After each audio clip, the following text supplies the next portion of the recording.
शाहजहां जिसने अपनी हवस के लिए बेटी का नहीं होने दिया निकाह, वामपंथियों ने बना दिया महान। आतंकी संगठन आईएसआईएसआई के बारे में जब हम पढ़ते हैं कि वह अल्पसंख्यक यजीदी महिलाओं को यौन गुलाम बना रहा है तो हमें आश्चर्य होता है। लेकिन आपको जानकर आश्चर्य होगा कि दिल्ली के सल्तनत के सुल्तानों व मुगल बादशाहों ने भी बहुसंख्यक हिंदू महिलाओं को बड़े पैमाने पर यौन दासी यानी सेक्स स्लेव्स बनाया था। इसमें मुगल बादशाह शाहजहां का हरम सबसे अधिक बदनाम रहा, जिसके कारण दिल्ली का red light area GB road बसा। शाहजहां के हरम में 8,000 रकेलें थी, जो उसे उसके अब्बू जहांगीर से विरासत में मिली थी। उसने अब्बू की संपत्ति को और बढ़ाया। उसने हरम की महिलाओं की व्यापक छटनी की तथा बुजुर्ग महिलाओं को भगाकर अन्य हिंदू परिवारों से जबरन महिलाएं लाकर हरम को बढ़ाता ही रहा।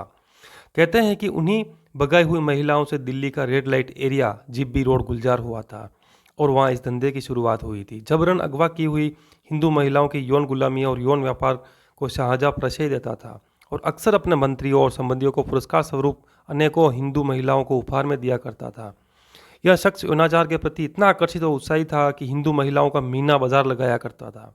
यहाँ तक कि अपने महल में भी सुप्रसिद्ध यूरोपीय यात्री फ्रांकोइस बर्नियर ने अपनी किताब travel in the Mughal empire में इस विषय में टिप्पणी की थी कि महल में बार बार लगने वाले मीना बाजार जहाँ अगवा कर लाई हुई सैकड़ों हिंदू महिलाओं का क्रय विक्रय हुआ करता था। राज्य द्वारा बड़ी संख्या में नाचने वाली लड़कियों की व्यवस्था और नपुंसक बनाए गए सैकड़ों लड़कों की हरम में उपस्थिति शाहजहां की अनंत वासना के समाधान के लिए ही थी। शाहजहां को प्रेम की मिसाल के रूप में पेश किया जाता रहा है और किया भी क्यों न जाए। 8,000 औरतों को अपने हरम में रखने वाला अगर किसी एक में ज़्यादा रुचि दिखाए तो वो उसका प्यार ही कहा जाएगा। आप यह जानकर हैरान हो जाएंगे कि मुमताज़ का नाम मुमताज़ महल था ही नहीं, बल्कि उसका असली नाम अर्जुमंद बानो बेगम था। और तो और जिस शाहजहां और मुमताज़ के प्यार की इतनी डींगे हाँकी जाती है, वो शाहजहां की ना तो पहली पत्नी थी और ना ही आखिरी। मुमताज़ शाहजहां की 7 बीवियों में चौथी थी। इसका मतलब कि शाहजहां ने मुमताज़ से पहले 3 शादियां कर रखी थी और मुमताज़ से शादी करने के बाद भी उसका मन नहीं भरा तथा उसके बाद भी उसने 3 शादियां और की। यहाँ तक कि मुमताज़ के मरने के 1 हफ्ते के अंदर ही उसकी बहन फरजाना से शादी कर ली थी, जिसे उसने रखेल बनाकर रखा था। जिसे शादी करने से पहले ही शाहजहां को एक बेटा भी था।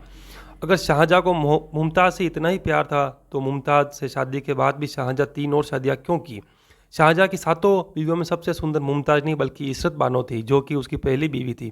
शाहजहां से शादी करते समय मुमताज़ कोई कुंवारी लड़की नहीं थी, बल्कि वो शादीशुदा थी और उसका शौहर शाहजहां की सेना में सूबेदार था, जिसका नाम शेर अफखान खान था। शाहजहां ने शेर अफखान खान की हत्या कर मुमताज़ से शादी की थी। गौर करने लायक बात यह थी कि 38 वर्षीय मुमताज़ की मौत को बीमारी या एक्सीडेंट से नहीं बल्कि 14वें बच्चे को जन्म देने के दौरान अत्यधिक कमजोरी के कारण हुई थी। यानी शाहजहां ने उसे बच्चे पैदा करने की मशीन ही नहीं बल्कि फैक्ट्री बनाकर मार डाला था। शाहजहां के कामुकता के लिए इतना कुख्यात था कि कई इतिहासकारों ने उसे उसकी अपनी सगी बेटी जहां आरा के साथ संभोग करने का दोषी तक कहा है। शाहजहां और मुमताज़ महल की बड़ी बेटी जहां आरा बिल्कुल अपनी माँ की तरह लगती थी, इसलिए मुमताज़ की मृत्यु के बाद उसकी याद में शाहजहां ने अपनी भी बेटी जहां आरा को भोगना शुरू कर दिया था। जहां आरा को शाहजहां इतना प्यार करता था कि उसने उसका निकाह तक न होने दिया। बाप बेटी के इस प्यार को देखकर जब महल में चर्चा शुरू हुई तो मुल्ला मौलवियों की एक बैठक बुलाई गई और उन्होंने इस पाप को जायज़ ठहराने के लिए एक हदीस का उदाहरण दिया और कहा, मालिक को अपने द्वारा लगाए गए पेड़ का फल खाने का हक है। इतना ही नहीं, जहां आरा की किसी भी आशिक को वह उसके पास फटक नहीं देता था। कहा जाता है कि एक बार जहां आरा जब अपने एक आशिक के साथ इश्क लड़ा रही थी तो शाहजहां आ गया, जिससे डरकर वह हरम के एक तंदूर में छिप गया। शाहजहां ने तंदूर में आग लगवा दी और उसे जिंदा जला दिया। दरअसल अकबर के यहाँ नियम बना दिया था कि मुगलिया खानदान की बेटियों की शादी नहीं होगी। इतिहासकार इसके लिए कई कारण बताते हैं। इसका परिणाम यह होता था कि मुगल खानदान की लड़कियां अपने जिस्मानी भूख मिटाने के लिए अवैध तरीके से दरबारी नौकर के साथ साथ रिश्तेदार यहाँ तक कि सगे संबंधियों का भी सहारा लेती थी। कहा जाता है कि जहां आरा अपने बाप के लिए लड़कियां भी फंसा कर लाती थी। जहां आरा की मदद से शाहजहां ने मुमताज़ के भाई शाइस्ता खान की बीवी से कई बार बलात्कार किया था। शाहजहां के राज ज्योतिषी की 13 वर्षीय ब्राह्मण लड़की को जहां आरा ने अपने महल में बुलाकर धोखे से नशा देकर बाप के हवाले कर दिया था, जिससे शाहजहां ने अपनी उम्र के 98वें वर्ष में उस 13 वर्ष की ब्राह्मण की कन्या से निकाह किया। बाद में इसी ब्राह्मण कन्या ने शाहजहां के कैद होने के बाद औरंगजेब से बचने के और एक बार फिर से हवस की सामग्री बनने से खुद को बचाने के लिए अपने ही हाथों अपने चेहरे पर तेजाब डाल लिया था। The legacy of Muslim rule in India के अनुसार शाहजहां शेखी मारा करता था कि वह तैमूर का वंशज है जो भारत में तलवार और अग्नि लाया था। उस उज्बेकिस्तान के जंगली जानवर तैमूर से और उसकी हिंदुओं के रक्तपात की उपलब्धि से वह इतना प्रभावित था कि उसने अपना नाम तैमूर द्वितीय रख लिया था। बहुत प्रारंभिक अवस्था से शाहजहां ने अपने काफिरों को विरुद्ध युद्ध के लिए साहस व रुचि दिखाई थी। अलग अलग इतिहासकारों ने लिखा था, शहजादे के रूप में ही शाहजहां ने फतेहपुर सीकरी पर अधिकार कर लिया था और आगरा शहर में हिंदुओं का भीषण नरसंहार किया था। शाहजहां की सेना ने भयानक बर्बरता का परिचय दिया। हिंदू नागरिकों को घोर यातनाओं द्वारा अपने संचित धन को देने के लिए विवश किया गया और अनेकों उच्च कुल की कुलीन हिंदू महिलाओं का शील भंग किया गया। 1632 में कश्मीर से लौटते समय शाहजहां को बताया गया कि अनेकों मुस्लिम बनाई गई महिलाएं घर वापसी करते हुए फिर से हिंदू हो गई है और उन्होंने हिंदू परिवार में शादी कर ली है। शाहजहां के आदेश पर इन सभी हिंदुओं को बंदी बना लिया गया। उन सभी पर इतना आर्थिक दंड थोपा गया कि उनमें से कोई भुगतान नहीं कर सका। तब इस्लाम स्वीकार कर लेने और मृत्यु में से एक को चुन लेने का विकल्प दिया गया। जिन्होंने धर्मांतरण स्वीकार नहीं किया उन सभी पुरुषों का सिर काट दिया गया। हजारों महिलाओं को जबरन मुसलमान बना लिया गया और उन्हें सिर्फ सलाहकारों, अफसरों और शाहजहां के नज़दीकी लोगों और रिश्तेदारों के हरम में भेज दिया गया। हमारे वामपंथी इतिहासकारों ने शाहजहां को एक महान निर्माता के रूप में चित्रित किया है, किंतु इस मुजाहिद ने अनेकों कला के प्रतीक, सुंदर हिंदू मंदिरों और अनेक हिंदू भवन निर्माण कला के केंद्रों का बड़ी लगन और जोश से विध्वंस किया था। शाहजहां के राज में इस्लाम का ही कानून था, या तो मुसलमान बन जाओ या मौत के घाट उतर जाओ। आगरा में एक दिन इसने 4000 हिंदुओं को मौत के घाट उतारा था। जवान लड़कियां इसके हरम में भेज दी जाती थी। शाहजहां के आते आते मुगल शासन पुराने मुसलमानी ढर्रे पर चल पड़ा था। इतिहासकार अब्दुल हमीद लाहौरी के बादशाह नामे के अनुसार शाहजहां के ध्यान में यह बात लाई गई कि पिछले शासन में बहुत से मूर्ति मंदिरों का निर्माण प्रारंभ किया गया था, किंतु कुफ्र के गढ़ बनारस में बहुत से मंदिरों का निर्माण पूरा नहीं हुआ था। काफिर उनको पूरा करना चाहते थे। मजहब के रक्षक बादशाह सलामत ने आदेश दिया कि बनारस और उसके पूरे साम्राज्य में तमाम नए मंदिर ध्वस्त कर दिए जाएं। इलाहाबाद के सूबे से सूचना आई कि बनारस में 76 मंदिर गिरा दिए गए हैं। यह घटना 1633 की है। हिंदू मंदिरों को अपवित्र करने और उन्हें ध्वस्त करने की प्रथा ने शाहजहां के काल में एक व्यवस्थित विकराल रूप धारण कर लिया था। 1634 में शाहजहां के सैनिकों ने बुंदेलखंड के राजा जुझार देव, उनके दरहानिया और 2 पुत्र, एक पौत्र और एक भाई को पकड़कर शाहजहां के पास भेजा। शाहजहां ने दुर्गा भान और दुर्जन साल नामक अवयस्क एक पुत्र और एक पौत्र को जबरन मुसलमान बनवाया। एक वयस्क पुत्र उदय भान और भाई श्याम देव का इस्लाम स्वीकार न करने के कारण वध कर दिया गया।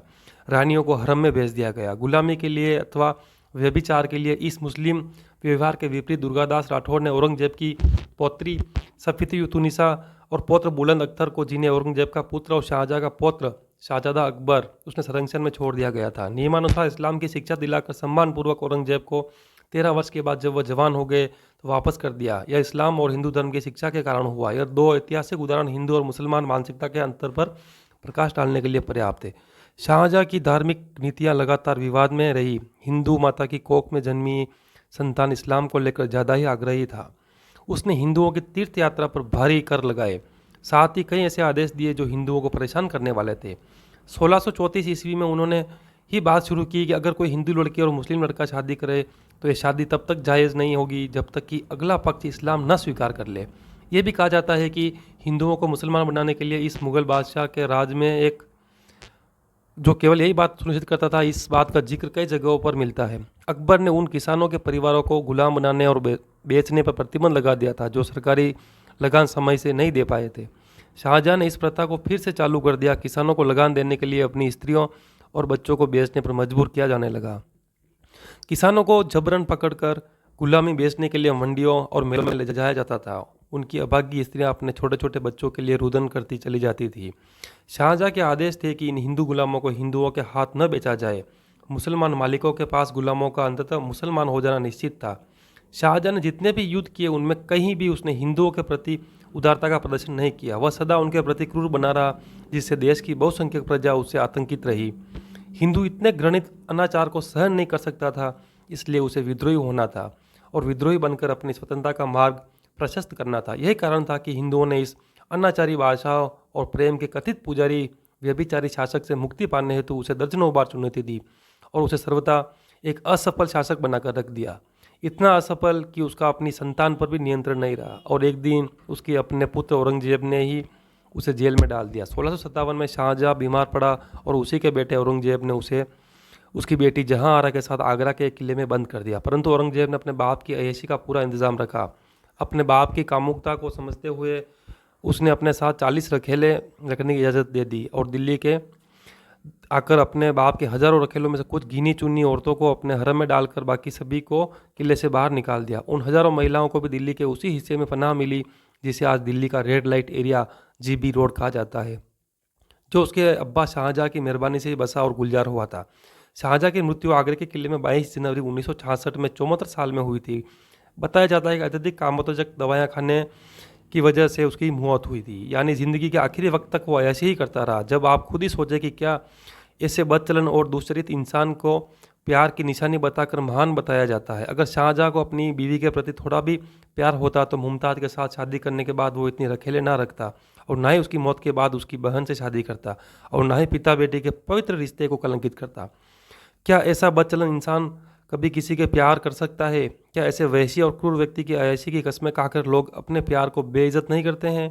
शाहजहाँ को प्यार नहीं, हैवानियत की हवस थी।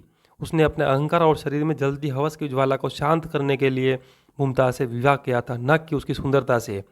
जिसने कभी औरतों की इज्जत ना की हो वो प्यार की इबादत को क्या समझेगा? इसलिए ताजमहल को मुमताज़ की याद का मकबरा कहना गलत होगा। दरअसल ताजमहल और प्यार की कहानी इसलिए गढ़ी गई कि लोगों को गुमराह किया जा सके और लोगों को खासकर हिंदुओं से छुपाई जा सके कि ताजमहल कोई प्यार की निशानी नहीं बल्कि महाराजा जय सिंह द्वारा बनवाया गया भगवान शिव का मंदिर तेजोमहल ही है। इतिहासकार PN ओके ने पुरातात्विक साक्ष्यों के जरिए बाकायदा इसे साबित किया है और इस पुस्तक भी लिखी है। असलियत में मुगल इस देश में धर्मांतरण, लूट खसोट और अय्याशी ही करते रहे, परंतु नेहरू के आदेश पर हमारे इतिहासकारों ने इन्हें जबरदस्ती महान बनाया और महान बता दिया गया। जय हिंद, जय भारत।